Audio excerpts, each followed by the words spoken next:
हमार पहुना, हमार मितान, हमार संस्कृति, हमार खेत खलिहान, ये सब हवाए हमार छत्तीसगढ़ के पहचान। मोर गोट तोर बारी, अब आ गई हमार संगवारी।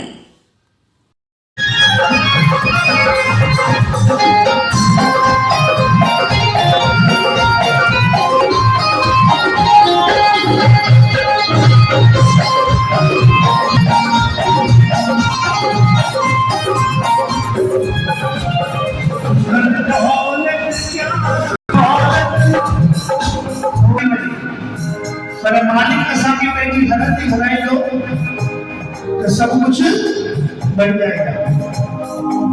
ओ धन दौलत क्या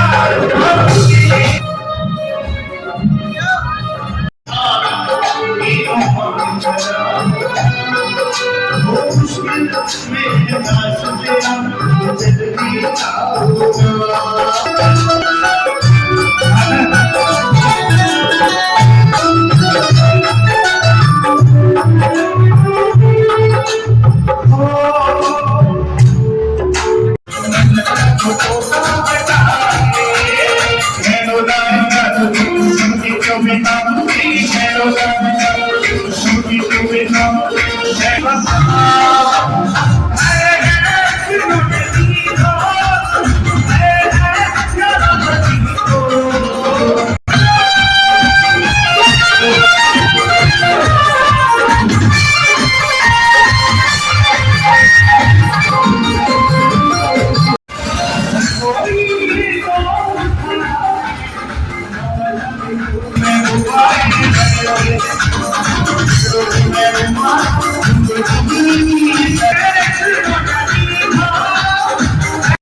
हाणे 50 वर्ष में झूलेलाल मंदिर पहुची वियो आहे। प्यारी संगत 22 नवंबर का चालीहो प्रारंभ थींदो और जी समाप्ति 31 दिसंबर ते थियण वारी आहे और उन जे विच में अलग अलग शहरन में दिव्य सत्संग जो आयोजन थींदो और उन दिव्य सत्संग में घाघर जी महिमा और संतां जे प्राप्ति जे लाइ शुहारनि जी हिकु विधि हूंदी आहे जेकी असां ॿुधाईंदा आहियूं त प्यारी संगत त उहा धर्म यात्रा कल्ह खां प्रारंभ थी वेंदी और तक़रीबन 19 तारीख़ ताईं इहा यात्रा अलॻि अलॻि शहरनि में हलंदी रहंदी। हिकु ॾींहुं 2 कार्यक्रम 3 कार्यक्रम थींदा। कल्ह सिवनीअ खां यात्रा प्रारंभ थींदी, इन खां पोइ नागपुर, छिंदवाड़ा, वापसि रायपुर दुर्ग छत्तीसगढ़ में प्यारी संगत इहा पूजा विशेष पूजा हूंदी आहे जेकी असां चालीहे में पाण कराईंदा आहियूं।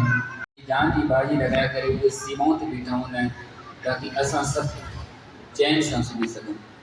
त असली अधिकारी जेकॾहिं आहिनि त असांजे भारत जा सैनिक फौजी जंहिंजे करे असां सभु सुरक्षित आहिनि उहे असली नेता आहिनि।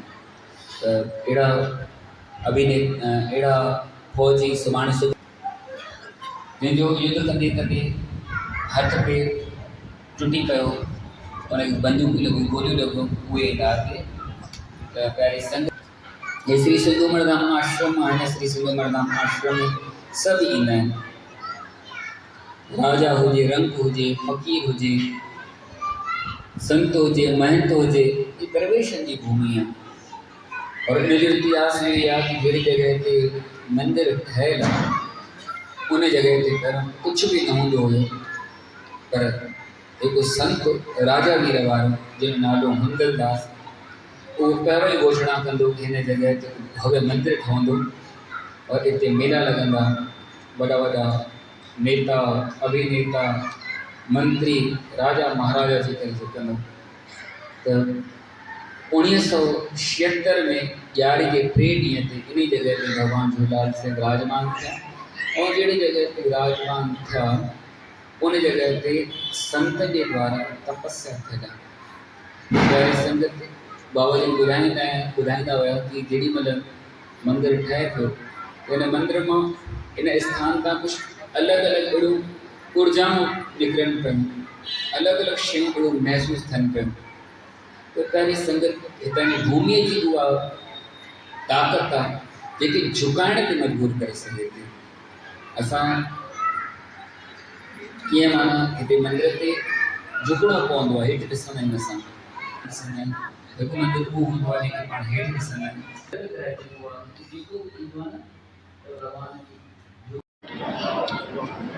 हमर संगवारी से आज मैं अनिल शुक्ला, हमारे बीच संत साईंलाल जी अपने झूलेलाल मंदिर में आज उपस्थित हैं, जहां 49वां स्थापना वर्ष मेला के रूप में मनाया जा रहा है। आइए जानते हैं संत साईंलाल जी से कि इस 49वें वर्ष को मेला के रूप में कैसे मनाया गया। हमर संगवारी में आपका स्वागत है गुरुजी। 49वां वर्ष कैसे मेला के रूप में मनाया गया? हमारे पूज्य पिता बाबा गुरमुखदास साईं जी के द्वारा 1976 में कार्तिक यानी दीपावली के तीसरे दिन, कार्तिक में पड़ने वाले चंद्र दर्शन के दिन, दीपावली के तीसरे दिन पर भगवान झूलेलाल की यहाँ पर प्राण प्रतिष्ठा की गई थी। और जो कल था चंद्र दर्शन, 49 वर्ष पूर्ण हो गए। हर वर्ष यहाँ पर ये मेला बड़े हर्षोल्लास के साथ मनाया जाता है। दूर दराज से प्रेमी प्यारे भक्त यहाँ पर भगवान झूलेलाल का दर्शन करने के लिए आते हैं। उनकी मनोकामना भगवान झूलेलाल की कृपा से पूर्ण होती है। हर साल की तरह इस साल भी प्रथम दिन पर बहराने साहब का आयोजन किया जाता है और रात्रि समय संतों महात्माओं और मंडलियों के द्वारा भजन कीर्तन होता है। और दूसरे दिन शाम के समय भजन कीर्तन के साथ साथ बाहर की मंडलियों के द्वारा पलव पहनकर इस मेले की पूर्ण आहुति होती है। ये हर वर्ष ये मेला इसी तरह से मनाया जाता है। और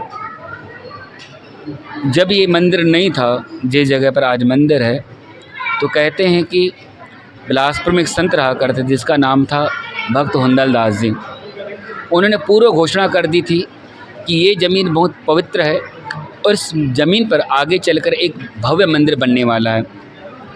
और जब हमारे पिताजी जब इस ज़मीन को देखे तो ज़मीन को देखने के बाद उनको अनुभूति हुई कि इस जगह पर जहाँ पर भगवान झूलेलाल की मूर्ति स्थापित की गई है, प्राण प्रतिष्ठित हुई है मूर्ति, उनको अनुभूति हुई कि यहाँ पर किसी समय पर संतों महात्माओं के द्वारा तपस्या की गई है और यहाँ पर उनको बहुत अच्छी वाइब से मिले, बहुत अच्छी ऊर्जा उनको प्राप्त हुई, पॉजिटिव ऊर्जा मिली। तो बाबा जी ने सोचा कि यहाँ पर मंदिर बनना चाहिए, क्योंकि जब उनको भगवान झूलेलाल का साक्षात्कार हुआ तो भगवान झूलेलाल ने कहा कि मेरा मंदिर जल स्रोत के निकट बनाना, क्योंकि भगवान झूलेलाल वरुण देवता के अवतार है।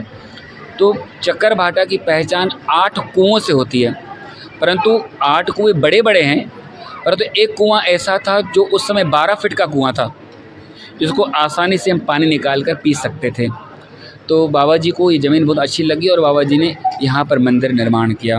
और आज भी वो कुआं जहाँ पर किसी समय पर पूरी चक्कर भाटा को पानी पिलाने वाला ये कुआं था, किस समय पर जब बहुत ज़्यादा पानी की किल्लत थी तो 8 कुएँ सूख जाते थे, परंतु श्री सिंधुमर धाम आश्रम में झूलेलाल मंदिर में जो कुआं था वो आज भी हरा भरा है जैसे पहले हरा भरा था।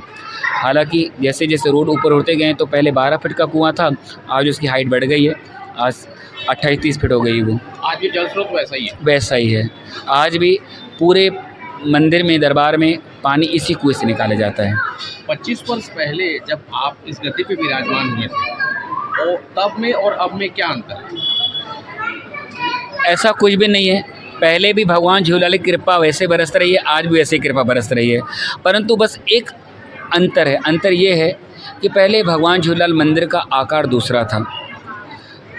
21 सितंबर 2017 को इस मंदिर का आकार परिवर्तन हो गया। जो पहले जैसे मंदिर बना था ना, तो मंदिर में थोड़ा अवस्थित था। मूर्ति आज भी उसी जगह पर है जहाँ पर बाबा जी ने स्थापित की। मंदिर का निर्माण जब हुआ तो हर चीज़ को हटाया गया, परंतु भगवान झूलेलाल की मूर्ति को नहीं हटाया, क्योंकि बाबा जी ने अपने हाथों से उनको स्थापित किया था। तो मंदिर का आकार बदल गया है, परंतु हृदय मंदिर का आज भी वहीं पर है। क्योंकि पहले जो मंदिर था ना, अवस्थित था, अलग अलग कमरे बने हुए थे, अलग अलग थोड़ा बैठने की बहुत ज़्यादा तकलीफ होती थी, तो संगत को व्यवस्था के अनुसार मंदिर का नया रूप दिया गया। और कोई परिवर्तन नहीं है, आज वही कृपा बरस रही है, आज भी भगवान झूलेलाल वहीं पर है, पहले भी वहीं पर थे। अब जैसे ये मेला जो चल रहा है पिछले 2 दिनों से, तो इस मेले के माध्यम से या यूँ कहना चाहिए समागम के माध्यम से ऐसे कितने गरीब परिवार या ऐसे निर्धन लोगों को इस मेला से एक तरह से सहयोग या कहना चाहिए फ़ायदा कुछ प्राप्त हुआ? श्री सिंधु मणिधाम आश्रम के द्वारा हर महीने 10 तारीख को सिंधी समाज के तकरीबन 35 परिवारों को, चकरभाटा के जो परिवार हैं उन परिवारों को राशन दिया जाता है, अन्न दिया जाता है। बाकी जो भंडारा निरंतर, जैसे कल से मेला चालू हुआ है तो लगातार भंडारा, अखंड भंडारा, जो भी कोई दोपहर को आया तो दोपहर को खा के गया, जो रात को आया तो रात को खा कर गया, वो भंडारा चलता रहता है। इसमें ये नहीं देखा जाता कोई अमीर आ रहा है कोई गरीब आ रहा है। भगवान की दरबार खुली है, सबके लिए खुला है। हम ये नहीं देखते कौन आ रहा है, सब अपने पेट भर के जा रहे हैं। गुरुजी, आज जैसे आधुनिकता बहुत आगे बढ़ रही है, 25 वर्ष पहले टेक्नोलॉजी उतनी नहीं थी। आज 25वें वर्ष, आज 49वें वर्ष पे आप बैठे हैं, तो आज जो टेक्नोलॉजी का जो उपयोग है उसका जो एक पक्ष सही भी है, दूसरा पक्ष गलत भी है, जिस कारण से समाज में कई चीज़ें एक अपराध के रूप में सामने आ रही हैं। लोग अपने वास्तविक कर्तव्य से भटक रहे हैं। उस पर आपका क्या कहना है? ये बाज़ार है, बाज़ार में आपको सब्जी भी दुकान मिलेगी, तो किराने की दुकानें मिलेगी, तो शराब की दुकानें मिलेगी। जिसको जो चाहिए वो लेगा। जैसे हम भी मोबाइल चलाते हैं, तो मोबाइल में हमको वो देखना अच्छा लगता है जो हमारे लिए सदुपयोगी है। जिसको गंदा देखना है, जिसको अपने आप को बिगाड़ना ही है, तो हम उसको क्या कर सकते हैं। संतों महात्माओं के द्वारा निरंतर भजन कीर्तन, सत्संग, नाम सिमरन की कमाई करो, ये उपदेश जारी लगा पड़ा है। परंतु कहते हैं कि कुछ ऐसे हमारे भाग्य नहीं खुले रहते जब तक उनका बुलावा न हो, या हमारी बुद्धि ऐसी काम नहीं कर रही जो हम सत्संग से नहीं जुड़ पा रहे हैं, अच्छे विचारों से नहीं जुड़ पा रहे हैं। मैं तो ये कहूँगा कि हमको जीना है तो हम ऐसा जी कर जाएं। हर व्यक्ति की एक यात्रा है, पैदा होने से लेकर मरने तक एक यात्रा उसको पूरी करनी होती है। उस यात्रा में 2 किस्म के लोग रहते हैं। एक यात्रा में जिसकी शव यात्रा निकलती है तो लोग कहते हैं कि अच्छा हुआ चला गया, और एक शव यात्रा ऐसी निकलती है जिसको लोग याद करते हैं कि क्यों गया, इसकी हम कमी पूरी नहीं कर पाएंगे। मैं कहना चाहता हूं कि जो हमारे जन्म से लेकर मरने तक की जो यात्रा है, कम से कम हम ऐसा करके जाएं, जब हमारी शव यात्रा निकले तो कम से कम लोग इतना तो करें कि ये बेचारा इतना अच्छा व्यक्ति था जो हमारे बीच में नहीं है, इसकी हम कमी पूरी नहीं कर सकेंगे। आज लव जिहाद हर तरफ सुनने को मिल रहा है, इस पर आप समाज को और देश को क्या सोचते हैं, अपने तरफ संदेश देना चाहेंगे? लव जिहाद नहीं, ज़मीन जिहाद, बहुत सारी चीज़ें हैं। एक्चुअल देखा जाए तो एक होता है धर्मांतरण और एक होता है जिहादी। क्रिश्चियन कम्युनिटी के द्वारा धर्मांतरण किया जा रहा है, जो कि बहुत गलत है। भोले भाले जो गरीब असहाय हैं उनको मदद देकर आप पैसा दे रहे हैं, अनाज दे रहे हैं, चलो आप अपना धर्म परिवर्तन करना, इसमें मानवता नहीं दिखाई दे रही। यदि आपको धर्म परिवर्तन करवाना है, धर्म परिवर्तन यदि आपको सहायता करनी है तो सहायता करें, धर्म परिवर्तन की क्या आवश्यकता है। किसी ने कहा कि पहले इस्लामीकरण का जो प्रभाव बढ़ा, इस्लामीकरण का प्रभाव बढ़ने का कारण ये था कि उस समय इस्लामीकरण इसलिए बढ़ा क्योंकि वो तलवार की नोक पर बढ़ा। परंतु आजकल थोड़ा सिस्टम चेंज कर दिया गया है। आजकल दामाद बनो, यानी हिंदू लड़कियों को, भोली भाली लड़कियों को फंसाओ, उसकी शादी करो, ये गलत है। और मैं ऐसा कह सकता हूँ कि चीन और तिब्बत की लड़ाई में लगातार चीन तिब्बत से हारा था, परंतु चीन ने एक योजना बनाई। योजना क्या बनाई कि चीन ने अपने लड़कों को तिब्बत में भेजा, देकर पैसा देकर भेजा कि जाओ और वहाँ की भोली भाली लड़कियों को आप अपने आकर्षण में लाओ, उनको उनसे आप ऐसा करो कि वो आपके प्यार चक्कर में आ जाएं। तो चीनी लड़के गए, तिब्बत लड़कियों को प्रेम जाल में फंसा कर उनको अपनी ओर आकर्षित किए। कहते हैं कि यही कारण था कि जो तिब्बत का जो इलाका बहुत ऊपर है, तिब्बत में हर कोई सैनिक वहाँ पर बॉर्डर में लड़ नहीं कर सकता, और चीनी सैनिक इसलिए हार जाते थे क्योंकि वो हाँप जाते थे और तिब्बती जीत जाते थे। तो कहते हैं कि ऐसी घटनाएं हुई जो यानी तिब्बत के दामाद चीन में रहने लगे, और तिब्बत का हारने का कारण ये भी रहा चीन से। तो है सकता है कि यदि हम जिहाद को न रोका जाए तो आपको मालूम ही होगा कि हमारे हिंदू परिवार की बेटियां अपने गर्भ से 1 या 2 बच्चे पैदा करते हैं, और आपको उनके बारे में मालूम है, मैं नहीं कह सकता जी। हमारे बीच आज संत साईंलाल जी अपने विचारों को प्रकट किए। इस कार्यक्रम में उन्होंने जैसे बताया कि हर महीने जो है 35 से अधिक कमज़ोर और गरीब परिवारों को अन्न खादन जैसी सहायता उपलब्ध कराई जाती है, और उन्होंने समाज को भी ये संदेश दिया है कि एक साथ मिलकर रहें और किसी तरह के धर्मांतरण को स्वीकार न करें। हमार संगवारी के साथ अनिल शुक्ला,